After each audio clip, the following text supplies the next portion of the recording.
Orlando, Austin, South Dakota. Fun fact, our older sister went to college in South Dakota. Yeah. It's called Remember Hero we drove up there? University. I always tell people when we drove up to South Dakota, from Texas to South Dakota, there's not a whole lot going on there. And do you remember that one? Did you just say we? When we? You were there? Yeah, I don't recall you driving with me. We went with Dad. I know, but then remember, I went by myself. Okay, well, I'm talking about when we went with Dad and then the car broke down. Do you remember? But I always tell people there was this one building that was No. made out of corn. It was like corn husk. You don't remember that? No. Okay, well, I don't know if it's in like Nebraska or North Dakota. I don't know where. I guess we never made it to North Dakota, but I'm telling you, for Can Denise anybody tell that us lives, what states do you drive through from Texas to South Dakota? Let's see how well you know geography on the map. okay, hang on, let me let me just Phone a friend. yeah, no, I'm responding to this text message, but I'm not looking at a Wow. map of Wow. You at least know the next one. that would of course be Oklahoma, and then there's Kansas, and then there's definitely Nebraska, and then South Dakota. Oh, okay. That's what Google just told you. Yeah, okay. Anyways, that's not what they're here for today. Oh boy. Well, thanks guys for tuning in. We have some goods to share with you guys, probably going to be around 40 to 45 minutes today. But Deborah and I were in Vegas last week at Momentum Builder and got to hear from a lot of amazing speakers and presenters. So we're going to share a little bit about that. And then I am going to go really, really deep on my borrower consult presentation that we really started implementing in the middle of last year. And it's so important. It is probably the single biggest thing that I don't want to say changed, I'll say improved in our business last year that has really helped us not only convert more buyers, but it's giving us all the confidence and tools to go meet with real estate agents. And when we do, they're like blown away from it. So I'm going to share my screen with you. That's why Deborah and I are both working remote, because I really wanted to show you behind the curtain. And y'all, our goal is to, y'all know this, we're not charging for this. We have no upsell. Literally, we are just some of those weirdos that have a passion to give back. It's part of what fuels our heart and soul. And so, of course, if you're a loan officer and you're struggling and you're looking for mentorship and you're wanting to be associated with a branch that can provide that to you, I'd still love to talk to you. But if you need social media help and you want someone to just do it for you, of course, Deborah's willing to help you, but we're never going to upsell you or charge you or do anything like that throughout our calls, because that's just not what these are for. It's truly to give back to you. So before I dive into my presentation and what we're doing with clients, Deborah, what were some of your big takeaways from Momentum Builder? You know, I thought there was kind of a theme about how, you know, the loan officers who survived, it would almost be the equivalent of taking the 32 football teams and, you know, condensing them down to half. So if you could only create 16 teams, what's left is like the best of the best in the business. And so the competition, one, there's fewer business out there, and yes, there's fewer loan officers out there, but it's how do you differentiate yourself with what feels like we all sell the same thing, or we all kind of have the same ingredients or recipe, and we're competing against one another. And so just from Barry Habib and Todd Duncan, like they really stuck out to me. And it was like very timely advice of just how does your advice make a difference? Or how is it that you position your advice, the words that you choose, that then is planted in, you know, the position in someone's mind? That's probably the most competitive space right now, is the mind share that we can take, because I think a lot of people struggle with articulating their value. And I know we kind of talked about that last time, because we all kind of sound the same. And so I thought Barry Habib's data, I mean, to me, the data is gold for any of you who do video marketing or you're doing emails or presentations.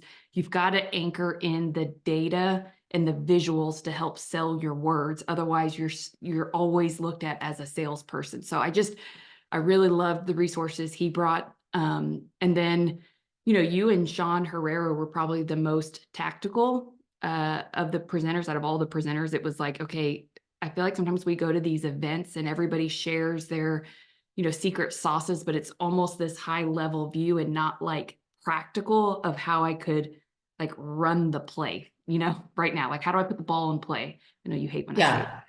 So, I thought it was great. And just being able to rub elbows and mastermind and talk to people there. Yeah. Good.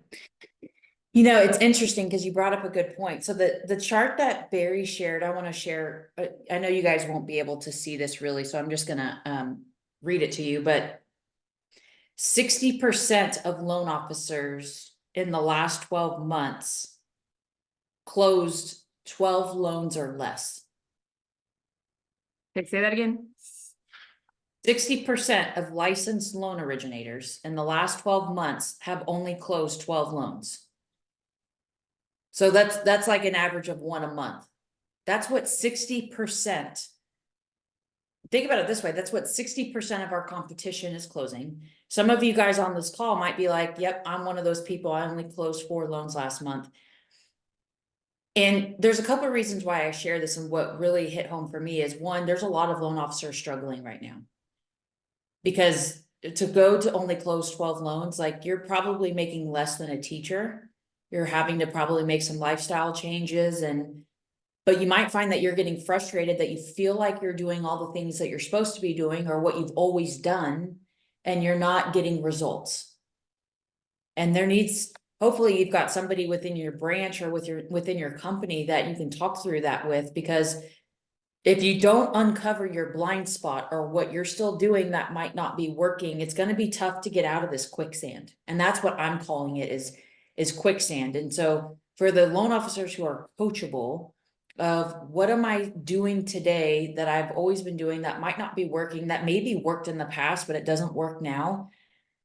You have to be open-minded enough and humble enough. It doesn't matter if you have 20 years in the business and some of you guys are like, we use TCAs and you might be thinking that what you're doing is good. You might be thinking that what you're delivering is better than the rest. But I will tell you, in my opinion, in the last 12 to 18 months, what's happening is kind of like what Deborah mentioned, is we're showing a lot of things to clients, or we're speaking a lot of things to clients or real estate agents, but it's not resonating in the other person's mind. You're not hitting the home run. You're getting up to bat and you might think you're doing a good job, but it's not landing on the person potentially as effective as you might think it is. And I only share that with you because I've seen it. I've seen it with the loan officers in my own branch. I've seen it within the loan officers within our company. They're like, Denise, let me show you how I'm presenting to the client. I do this TCA and I do this and I show them. And I'm like, oh my God, you just created more confusion for me and my brain has shut down, that I'm just going to wait. And y'all, I'm just telling you, I had to be humbled with my own blind spot. My own divisional president, his name's Marty Preston, literally humbly sent me my conversion numbers in July and was like, hey, we need to look at this. And so it's about having a coach that's like maybe watching you swing and you don't realize why the ball's shanking. And unless someone's looking at it, but you know that you're shanking if you're not closing more than 12 deals a year. It's not just a tough market, because there are other people in the same market closing more loans than that, but they're not shanking. So that's why I was so passionate when I was talking on there about when I got slapped in the face professionally of my blind spot last year. It humbled me. And I was like, you know what? You're right. Thank God I have people in my life that care enough to push me to be better and are strong enough to tell me, hey, you think that your consult is all that in a bag of chips, but it wasn't. And you kind of got like you wrestled with it a little bit. Like, Oh, yeah, well, You of know, course, ask my husband. Anytime there's like constructive criticism, I fight it at first. I feel like that's a Donoghue trait, is like, what does he know? I close more loan. are I you, close more. Yeah, that's you, sister. You. But I feel it's like attacked. I close. So some of you guys on the other side is like, I close more than the average. I've closed more than 12 in a year. I'm good. All I'm saying is be open-minded. Sometimes I think we're not open-minded enough to, maybe you go into too much detail. Maybe you show them too many numbers and data that their brain shuts down. Maybe the words that you use to discuss and talk and communicate aren't the right words or sequence of words, which Deborah is so great at. She hosts a great class, I think it's twice a year, with Todd Bookspan about exactly what words to say and when to use them and all that. I know she's got one in May that we can share with you guys. But the sequence of your words and when you use them is just that little accelerating piece that allows it to hit in somebody else's brain and make sense. Mhm.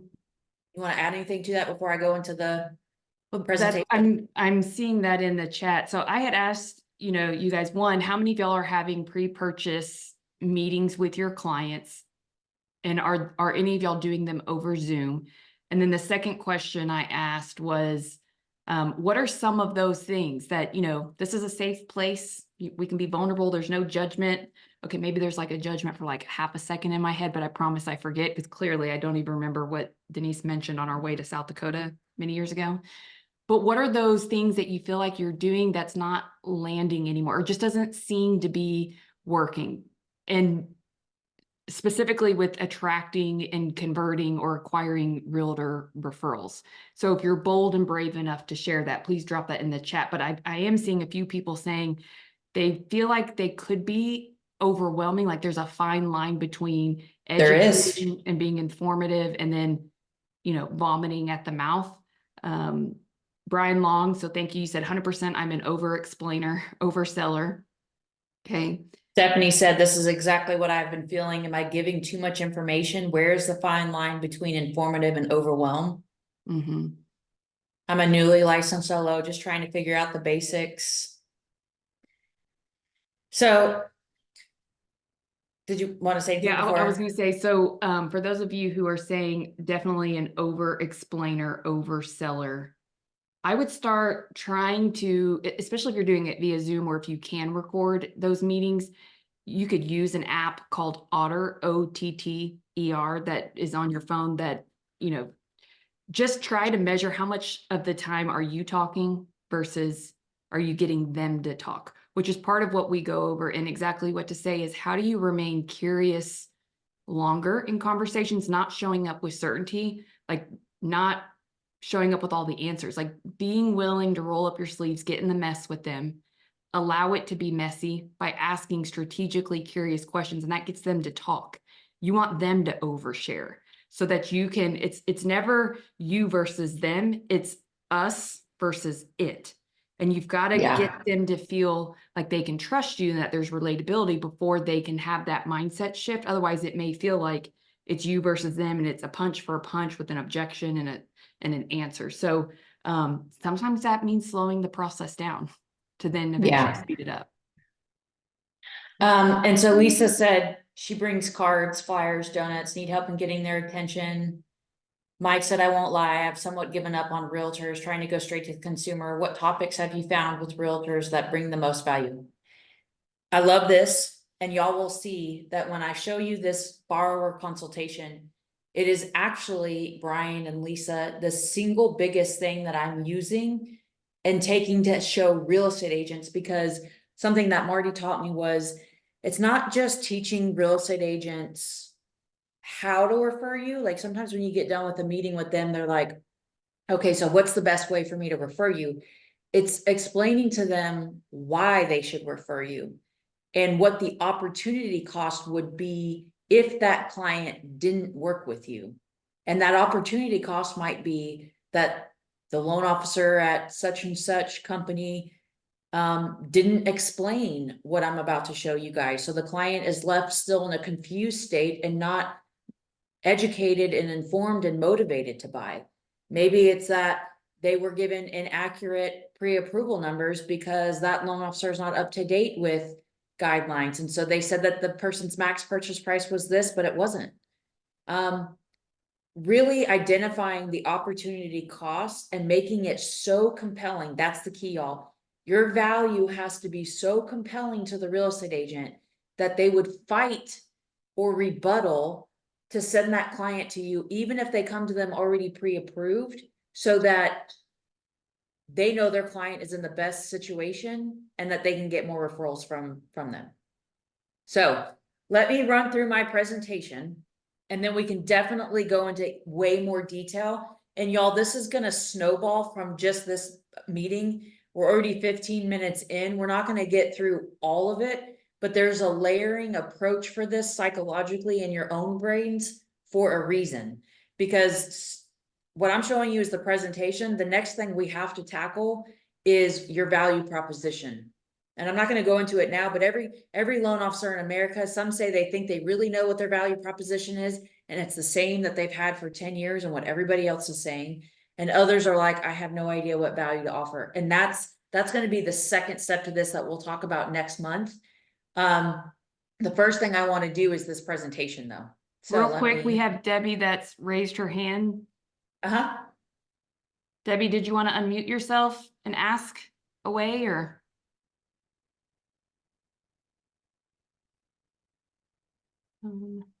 I don't know if she can. See. Debbie, did you unmute? Or maybe I'll go and unmute her right now. Let me find her. And John Powers, I see that you're on. This was the very thing you were asking me if Denise would be willing to share. Oh, it looks like she stopped raising her hand. Okay. All right. Okay, let me share. All right. So to give you guys context, usually, Deborah, can you see my screen? Yes. Yeah, I shared the right one. Okay. This consultation is when we're ready to issue a pre-qual or a pre-approval. This is when this consult is. Now, sometimes I would say probably 50% of the time, there's an initial phone consult that's already been had. And we all know what that initial phone consult looks like is they have general questions. It's the step that they do before they go online and apply. Some of our realtor partners, they can sell us so strongly, and there's such an urgent need for the client that they're buying in the next 3 months that they just immediately go online and apply. And so to give context, this consult is specifically when we've received the application, we've run their max, and now it's time to present their options. And what we do on our team, and y'all, this is just my recipe, take the recipe and make it your own. But what we do on my team is we send an email and a text message that's like, hey, we have your pre-approval complete. Denise would like to hop on a Zoom to go over your loan strategy with you. Do you have time this afternoon, tomorrow, or any day this week that might work best for you? Most of these appointments are done by Zoom. Some people come into the office. Sometimes they want to come into the office, and if they do, of course we will. My preference, selfishly, is to do it by Zoom.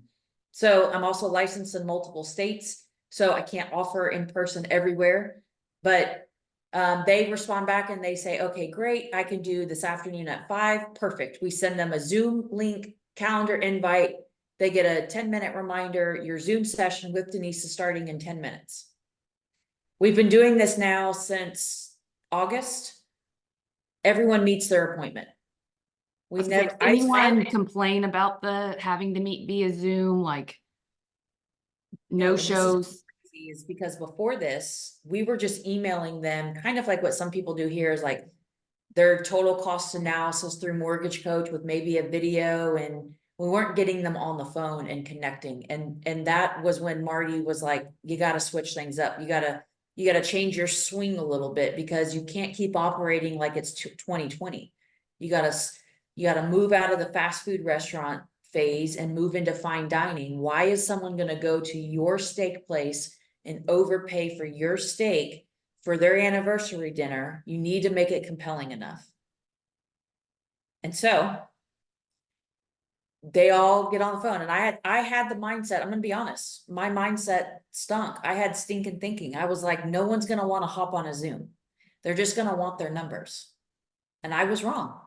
So that's what I mean by being humbled enough to be open-minded, try it, and maybe you'll start hitting the ball and you won't be shanking. But I will also say that in this presentation, Deborah put this together. It looks very modern and sleek. It doesn't look like a presentation that was built in 1990. And the graphics are very visual. And so when I say the loan officers and the real estate agents that can deliver really complex information in the most clear and concise way will win. They'll win the market. And the reason why is because the other person on the other end of the phone, their human brain can then absorb what we're delivering in a clear and concise way to make a decision. But some of y'all over talk, over show, over data, over numbers, and they stay in a state of confusion and they don't do anything. So let me walk through some of these slides because we're already 20 minutes in. Okay. Thank them. Hey, Johnson family, thank you so much for jumping on the call. I've got 3 primary objectives that I want to share with you. First, and this is sometimes my co-captain, Eric, he'll do these calls if I'm not available. But the first and foremost thing that I'd like to do with you today is review your numbers, review your budget, how much home you can buy, what your monthly payment would be. We're going to go into that first. And then the second thing I'd like to do is give you a really short rate and market update about what's going on and where the market's headed.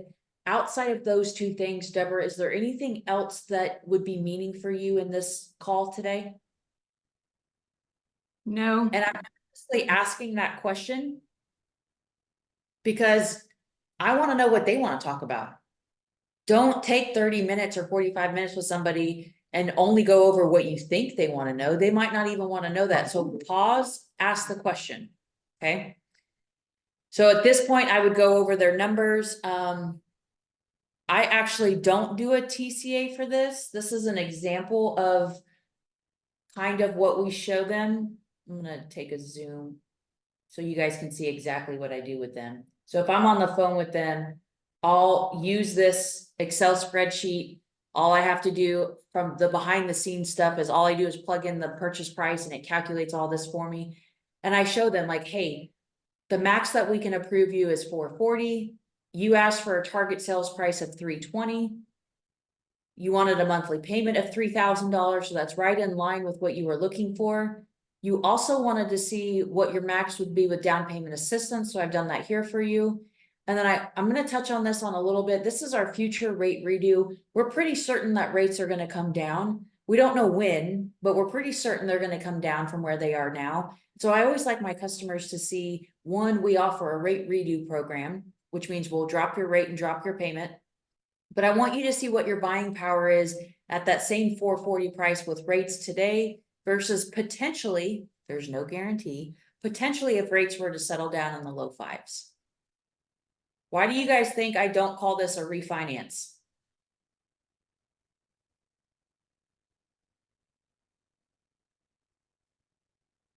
Confusing, Brittany said jargon. Some people, yeah, exactly, John. That's what I was looking for. It sounds bad. People have a negative connotation to the word refinance, that people only refinance when they're in some sort of financial hardship. It means there's a lot of closing costs. So this is what I mean, y'all. This is what I mean by, I'm not saying calling it a rate redo means that you're going to get all of a sudden all these new leads, but what you will find is in all of my communication to the client, my words are so intentional. And so don't underestimate the words that you use and the sequence you use them. It matters. Just showing them this up front has won me deals because they're like, wait, what, you have a program for us even after closing? Yeah, you see, Mr. Customer, most lenders, in fact, when you bought your last home, you probably never heard from your lender. But I have a post-closing customer service team, and we have a rate watch program where what we're doing is we're watching the rates for you even after closing. We're going to help monitor how much home has appreciated every single month, which is through HomeBot. And we're going to be watching these rates for you because as rates start to come down, every lender in America is going to start calling you. You're going to get stuff in the mail. You're going to get calls. And my gosh, it looks legitimate and it looks good, but it's usually baked in with a bunch of closing costs. So please don't forget about this program. Don't worry, we won't let you forget about it, but it's a great program, and we don't want to redo your loan when rates are on the way down. We want to do it when we feel like they've hit rock bottom. But this is what I'm showing them when I'm going over their charts and numbers. Full disclosure, I'm not doing a TCA. Sometimes I will do a rent versus own if it's a current client that's renting.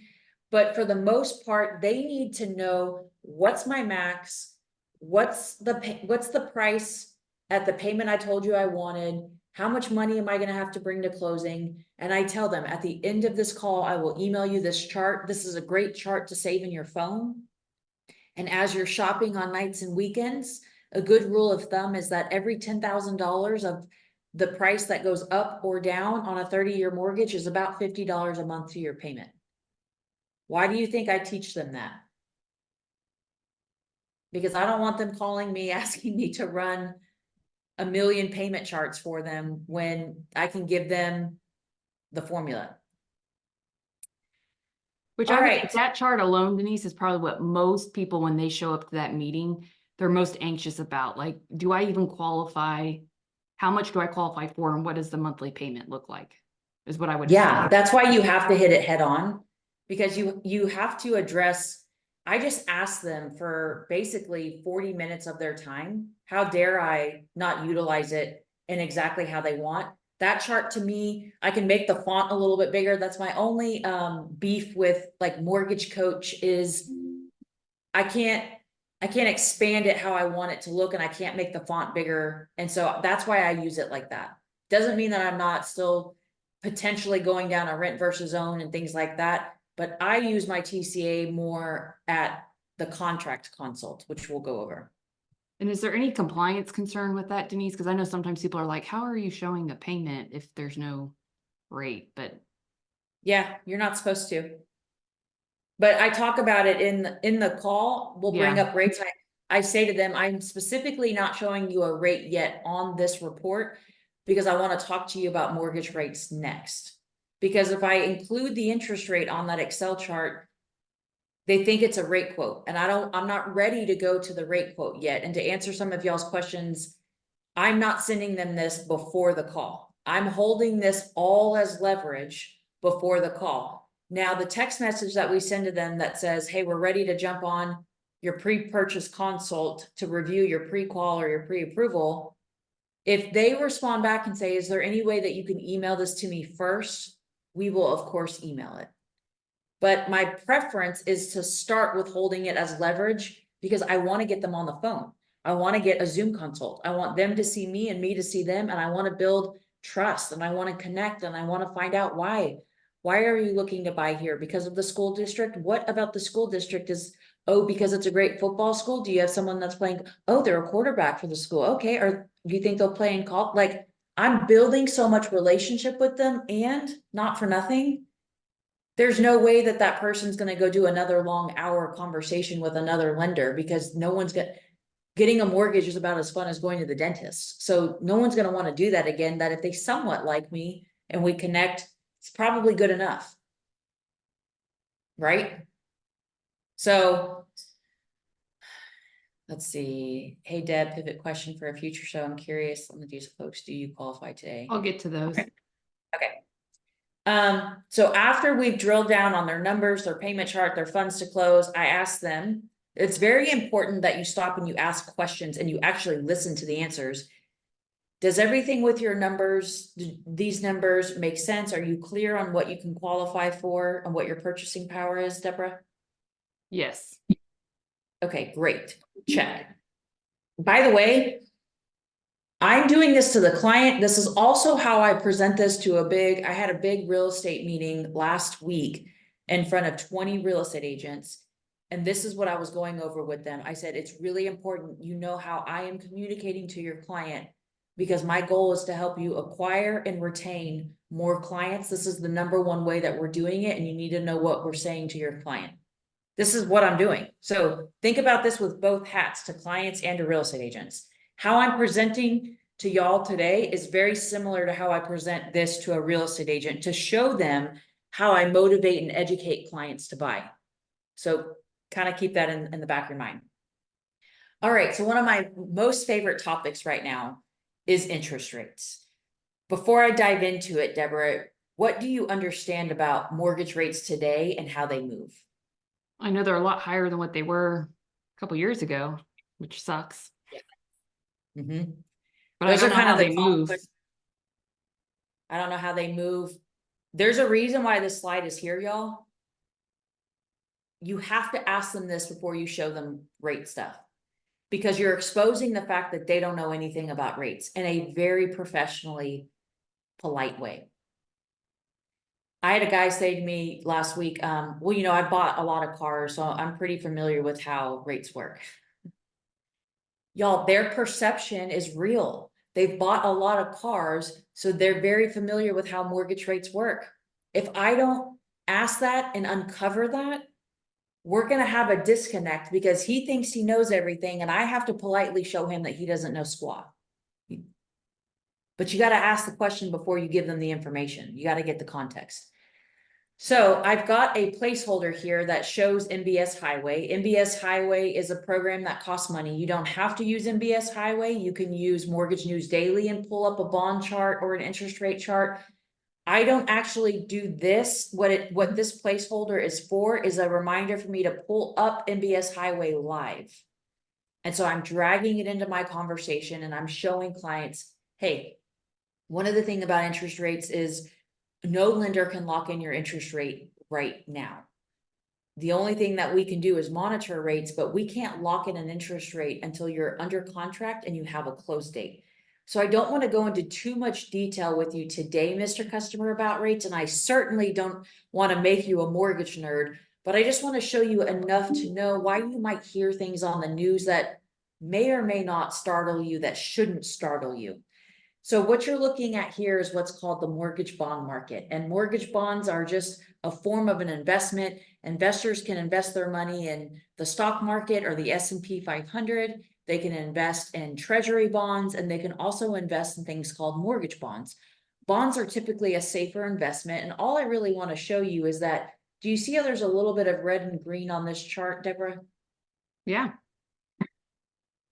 What that means is that interest rates, green means good, red means bad. That means that every single day, here's where we are today. This is a 3-month look back. Do you see how every single day there's either some red or some green?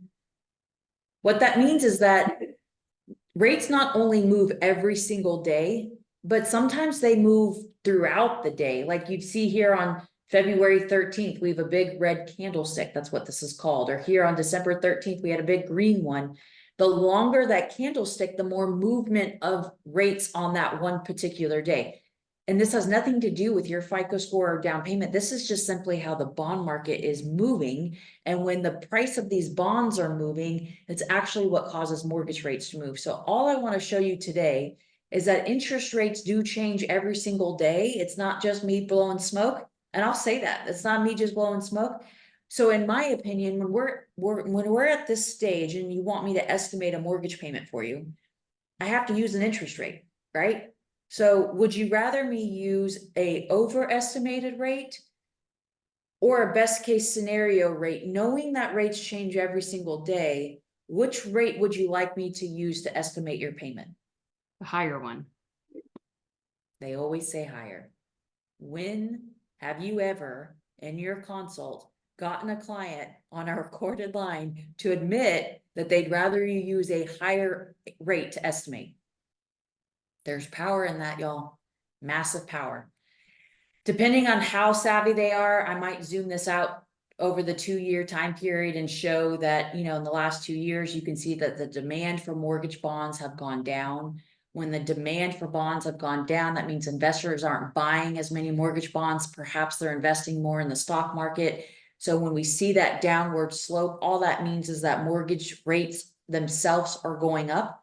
So when we see the rate go down, that's not good news. In fact, on October 26th of last year's when rates hit their highest point, but we've started to see some recovery up until about the start of this month, where we start to see this downward trend again. And I know you're probably thinking, Denise, why on earth is now a good time to buy when interest rates creeped back up over 7%? Let me tell you why. And so That's the first mention of me quoting a specific rate is why on earth, with the news that came out at the start of February, and we start to, like, notice I'm not going into a whole lot of detail. Y'all, I could go really complex. I'm pretty well versed in secondary and how rates work, or all I want them to know is when that line goes down, rates are up. There's an inverse relationship. Demand for mortgage bonds, when the demand is going down, listen to the key words. There's a reason why I'm using these words. So all I'm training them is that when the line goes down, it means rates go up. And so let me go back to my So presentation. Denise, so John had asked, do you think that that ever confuses them because of the way that the chart, like it's backwards when it goes down, that actually means rates go up? And have you ever thought or tried the 10-year chart instead? No, I purposely use the bond. It's a great question because I've thought that myself. It does. So let me answer that more accurately. It does cause confusion, but in this instance, I'm almost intentionally, now I sound like a crazy person, but I'm almost intentionally, I wouldn't say trying to cause confusion. I'm disrupting their mind a bit, because if I just showed them the interest rate chart, it's too logical, rates going up, rates going down. I want them to know that the reason why rates go up and down is not because of the federal funds rate, it's because of the demand for mortgages. And buyers buying. So I try to stick to and notice I don't even talk about what bond this is. Like 10-year or not, there's no reason to go into that level of detail. That is going into too much detail. So I think that's just All a I'm wanting perfect them- example for those who, like, those of you who are on this call investing your time right now. This is like a small change in words of how you explain something, as simple as demand with the bonds and what that does to rates. Just starting to integrate that little piece into your conversations, start to see how that moves the needle in your business. But this is, you can't win if you don't show up. And so those of you taking notes right now and playing all in and asking questions, like, keep the questions coming, guys. Yeah, and sometimes, I do read the room, depending on how much detail I think I need to go into. If I need to go into more detail, I'll explain what happened here in February that caused demand to go down. I'm not going to do that for every client. I'm not going to do that for first-time home buyers, because that'll shut their brain down. But maybe a more educated buyer, I would back up and say, you see here on December 13th, we had a great day in the market. The reason for that was because the feds met in December 13th and they said, you know what, we think we got it wrong. We think that we increased the federal funds rate too often, too much this year. And we're predicting that we're going to lower the federal funds rate a couple of times in 2024. So when investors heard that, they didn't even do anything to the federal funds rate. And I've already explained to the client that the federal funds rate is not mortgage rates, but because investors invest their money based on what's going on with the market. Do I want to buy bonds or do I want to buy stocks? Because they said we are predicting, I think I heard an article that was like, I think one article said potentially 6 times for a federal funds rate decrease. Because they heard that, they were like, ooh, they're predicting mortgage rates to come down. They buy, the demand goes up, and then February hits. Anybody know what happened the first week of February? The jobs report came out. And the jobs report came out way healthier than what we were expecting. And then here, the inflation numbers came out. And so why, with good unemployment numbers and good inflation, why would people not be investing in mortgage bonds? Because with healthy numbers like that, with GDP, inflation, jobs, there's no reason that when the feds meet again in March, for them to actually do what they thought they were going to do in December, which was lower the federal funds rate. And the rates are already reacting to the news that came out. So the demand slipped and here we are. And we've been a lot more stable. Like, that's pretty good stability until, guess what? We have a nice job, the feds meeting. Now, I'm not going to get into all that nitty gritty with somebody on the phone if they don't need it. But sometimes I'll say, just take a look at these last few weeks. You might see on your Instagram stories that rates went up. Well, rates went up to what? Compared to what? This is a micro movement in the bonds, but that's not going to sell a headline. That's not going to have clickbait. So they're just going to say rates went up when the reality is rates have been pretty stable. So just know buying a home is a lot like buying a red Jeep. You weren't in the market to buy a red Jeep. Now, every time you drive to work, you see red Jeeps everywhere. It's because your antennas are alerted for anything that comes out that's talking about Jeeps and specifically red Jeeps. It's the same thing that's going to happen with you. Your news feed and the algorithms and everything knows that you're paying hyper attention to interest rates and to home buying. And so you have to know a couple of things. One, they're looking for clickbait. And two, if you see something advertised, online interest rates are just advertised rates. They don't know enough about your situation, where you're buying, percent down, FICO score. In fact, I wanted to show this to you because if you Google mortgage rates 30-year fixed, you're going to get one answer. And you can go to this Mortgage News Daily site and they'll give you 3 different answers on 30-year fixed. And all 3 of the rates are different and some have points and some don't. And this is why people hate buying a home and they hate going to the dentist. It's so darn confusing. But don't worry.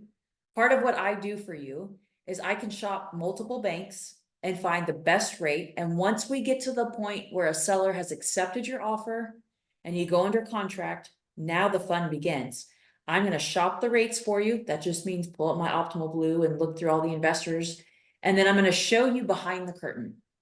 I'm going to show you what most lenders would never show you, because it is my passion to empower you with all of your numbers. Here's kind of what it looks like. This is really small and this is just a sample. Y'all, I show them, I take a snippet of OB and I show them, here's your rate column. Here's the cost column. I'm going to show you all of this. I have nothing to hide. But then we're going to run a break-even analysis, which is done through Mortgage Coach. And I'm going to be able to help guide you on which rate makes the most sense.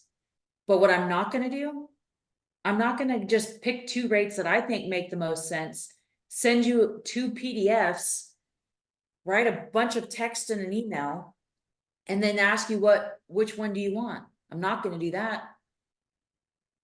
You think anybody can read those sheets? Do the math on those sheets? You think people are actually good at math? No. I'm going to show you behind the curtain. I'm going to show you all of your rates. I'm going to educate you on why the rates look the way that they do. And then I'm going to pick the 4 rates from that chart that I think that make the most sense. I'm going to fast forward you in each of those rates 24 months, because that's how long I think it's going to take for rates to hit rock bottom. And your decision is going to be so crystal clear because math never lies. And that's why I'm a math nerd. It is a lot easier to make a financial decision when we use data, numbers, and charts, and not emotion. So do you show any price exceptions when you're showing that? And do you provide an OB snip for every client? I don't do the OB snip and any of that until we get under contract. That's during my contracts consult, which I am willing to bet you guys are going to ask to see next, is what the interest rate consult and the contract consult. I'd be happy to show you guys that next.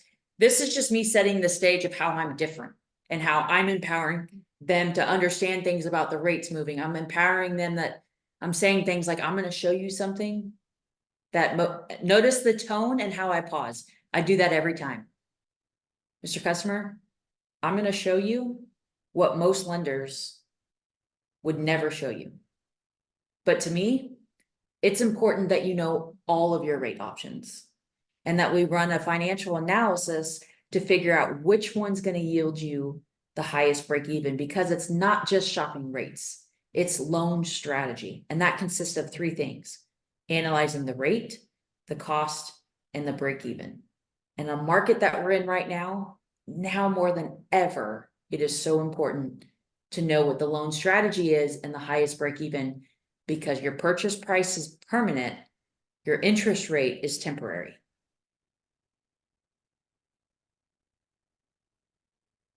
Okay. That's the rate piece. I touch on it. And then if I feel like I need to go into, sometimes with my first time home buyers, I'll ask them this question. Okay, the last thing I want to finish up on, Mr. Customer, is a lot of people get confused. Is now still a good time to buy? Are we gonna be in a housing bubble? Is the market gonna crash? So before I go into this, I just would like to get your mindset on where do you think home prices are headed over the next few years? I'm asking and then I'm showing, and I'm showing with using the chart from MBS Highway, and I'm articulating to them what the blue lines are, what the orange lines are. Most people think we've been in a shortage since 2021, but the truth is we've been in a shortage since 2017. So the compound effect of that shortage is what we're seeing today.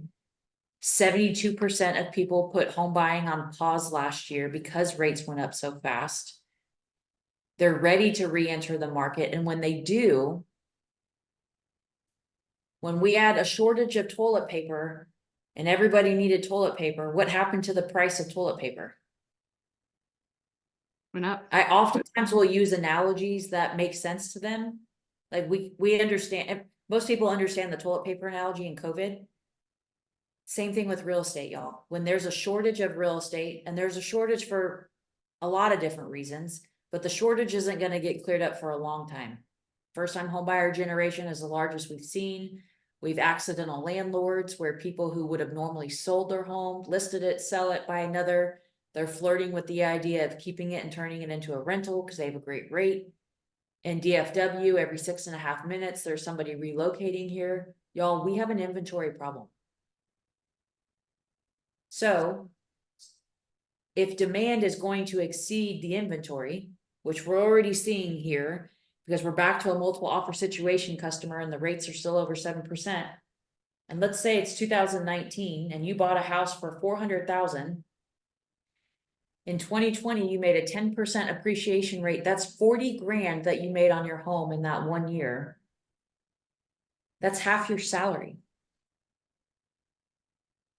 Or you're paying $1,800 a month in rent. So let's see, $1,800 times 12. Or you could just stay where you are and pay $21,000 in rent. Or you can buy a house, even an ugly house. And I'm not guaranteeing that you're going to get 10%. I certainly can't guarantee that you're going to get 19, but I can tell you with data, numbers, charts, and stats that we have pent up buyer demand and we don't have inventory.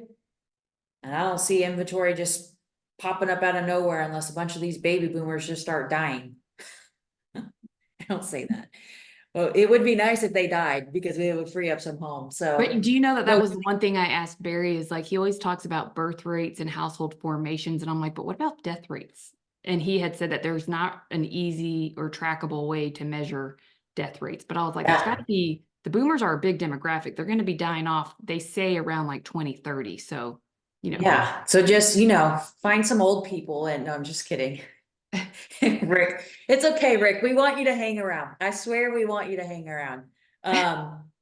John, Yeah. Know your exactly don't- what don't- not to say when you're with the I client. know.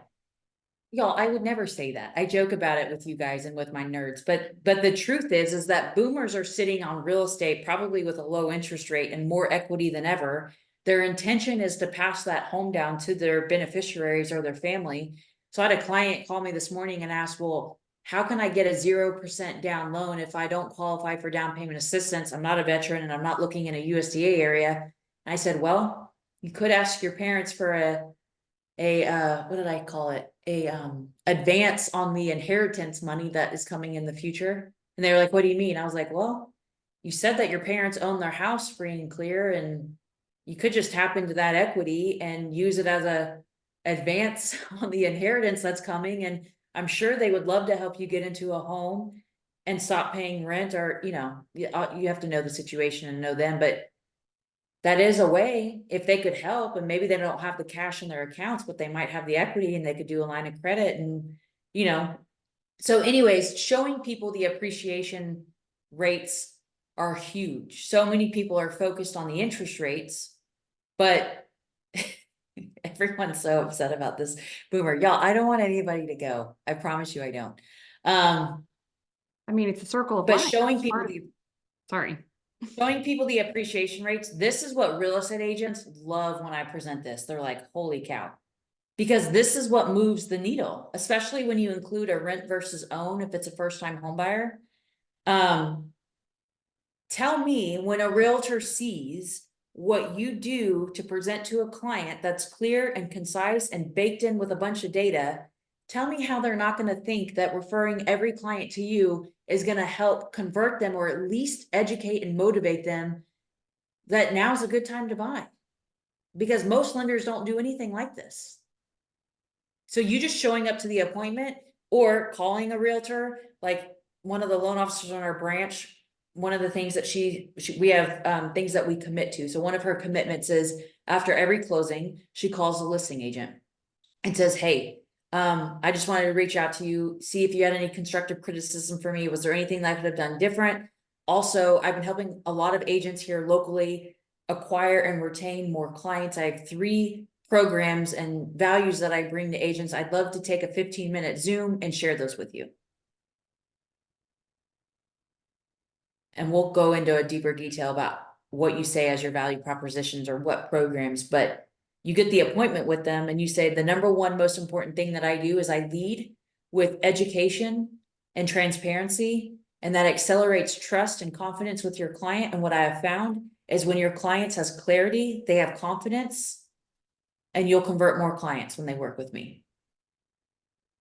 Huge, huge, huge.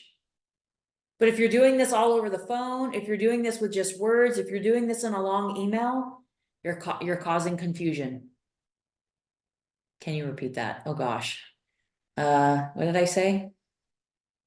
I have found that if we can provide clarity to your clients, the clarity creates confidence. And when your client has confidence, they're able to make a decision and be motivated to buy a home. But if not, they're paralyzed in indecision. And my job as your lender is to help educate and provide that clarity so that not only are they ready to go out and make an offer, but they feel empowered to, they're confident to. There's not going to be the back and forth. And this is why our consult is so important. And this is what's been the number one reason why we've been able to convert more buyers more than ever.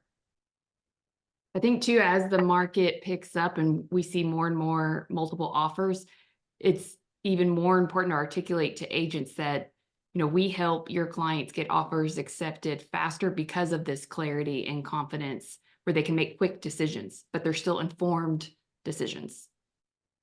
Yeah. So I know that was a lot, but the purpose of the consult is have something visual. Don't overcomplicate what you're explaining. Answer the question right away about what their numbers are, payment, funds to close, buying power, address that right away. Then you're going to touch on interest rates. You're not going to go into a huge spiel about them. You're just going to touch on them because you're going to tell them, I can't lock an interest rate in right now. So it's almost like monitoring a stock market. There's really no point because we can't lock anything in.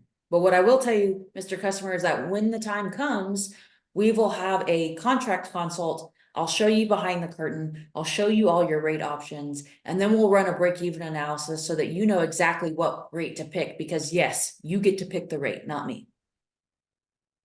So how does it end? Because I don't think you showed the last slides. Was that the end of it? They're the approval number slides. Oh, okay. Yeah. And people are asking, where can they get a copy of these slides? Where can they buy them? Some people said that they bought them. Is there? If you go to my link tree, so to be fair, the loan officers that are part of my branch. That's what I told Yeah, them. this She usually doesn't share this unless, so just join her branch. That's all you have to do, right? You can do that from anywhere. Yeah. Right?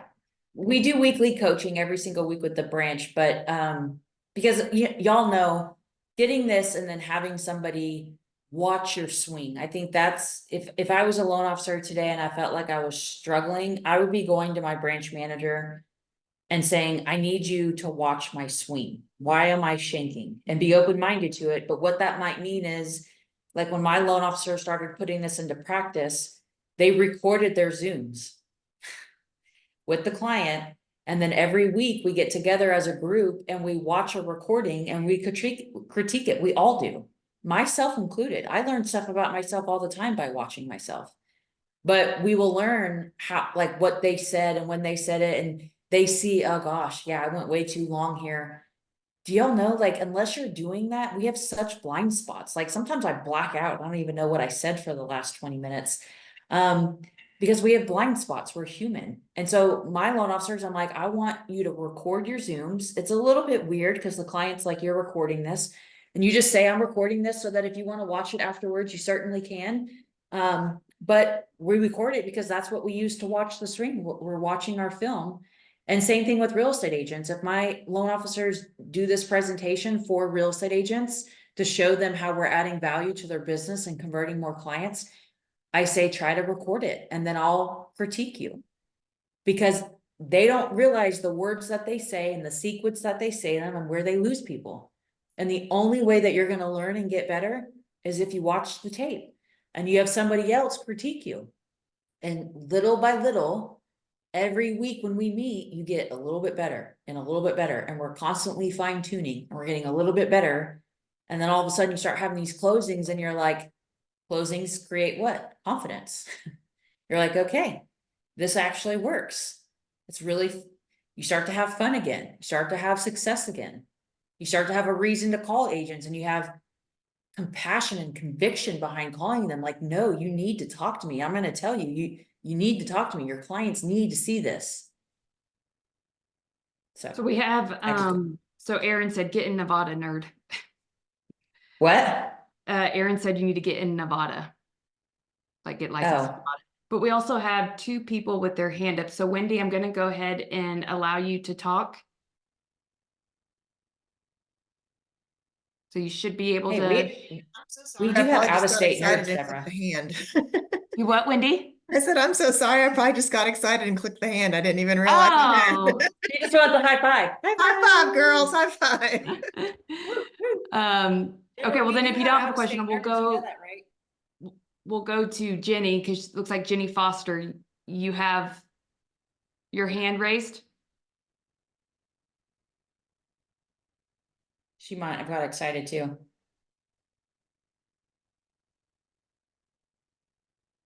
Jenny. Okay. Oh, you there? No, she's still muted. You can see it at the top. If you guys like this, give it a thumbs up. Hey, I have actually one selfish request. If you guys start using this and you have success, will y'all share the success? Like that's what pumps me up with more fuel to keep doing this. If I don't get the fuel, I don't know if that's selfish reassurance or it shows how needy of a person I am, but I am needy. I like to know that it's working. That makes me want to do more of these for y'all. So that's the payoff. We don't charge anything, but I do want to hear the success stories. We do have out-of-state nerds, by the way, Deborah. We have one in Florida and one in Colorado. So, but I'm not licensed in Nevada. Maybe I'll get licensed there. But anyways, please share your success in the Facebook group with us. You can send me an email. You can shoot me a DM. I'd love to see it, hear it. If y'all are still on, take a picture, tag us on social media that you attended Nerd and Bird today. That gives us some social cred and some social love. And again, if y'all need more social media help, advice, whatnot, Deborah Byrd is the queen of it. She can help answer any questions you have. You can schedule a discovery call, and then myself as well. So until then, we will see you guys next month, right? Yeah, we just have to pick a different date. And a lot of people are asking, okay, will this recording be shared via email? We're not going to email it out. We're going to put it in the Facebook group. So just make sure you're in the Nerd and Bird private Facebook group, or also subscribe to the Nerd and Bird YouTube channel. That's where we'll put it as well. So there's no way we would email it to everybody. We need like a signature dance, you know? You know how like Usher's like, yep. Okay. Any other I think I need to go eat. I think I need some food. Wow. Is there any alcohol in your drink there? No, it's just been, this stuff gets me fired up because I know somebody will take it and they'll be able to do something with it. And loan officers have been struggling, and I get this like high. I've never been high on any drug in life, but this stuff makes me excited. Okay, y'all. You are such a nerd. You said this. This is what gets you high on life. You are such a nerd. It does. It does. You said this was a shame-free environment. I feel shamed right now. I said, we're not gonna, I mean, I may judge in my head for like half a second. I just usually end up saying it out loud, but it's a good thing you're a nerd. You say you're a nerd. Okay. Yeah. I'm glad you never went after that backup dancer position for Beyonce, because struggle. Well, whatever. Okay. I'll at you later. Bye. Bye.